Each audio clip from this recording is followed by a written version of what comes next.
তোমাকে ছেড়ে দিন, আর মানে বিধানসভায় রাজ্য ভাগেরই দাবি তুলেছে। শিখা চ্যাটার্জি বলে পশ্চিমবাংলায় কোনো মুখ্যমন্ত্রী আছে সেটা আমার জানা নেই। একজন মন্ত্রী মন্ত্রিসভায় থাকবে কি থাকবে না, সে কেমন কাজ করছে না কাজ করছে সেটা বিচার করবার দায়িত্ব যদি কারো থাকে তিনি হচ্ছেন পশ্চিমবাংলার মুখ্যমন্ত্রী।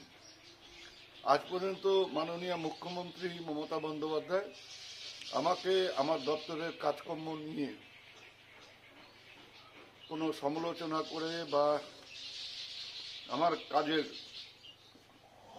খারাপ হচ্ছে বা কাজ ঠিকমতো হচ্ছে না এই ধরনের কোনো কথা কোনো সময় বলেননি। তাই শ্রীমতী শিখা চ্যাটার্জি কি বললেন না বললেন তাতে আমাদের কিছু যায় আসে না।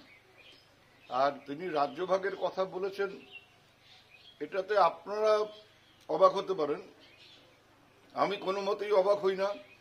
কারণ যাদের রাজনীতির মূল মন্ত্র হচ্ছে সাম্প্রদায়িকতা, বিচ্ছিন্নতাবাদ, তারা এই ধরনের কথা বলবে, এটা তো স্বাভাবিক ব্যাপার।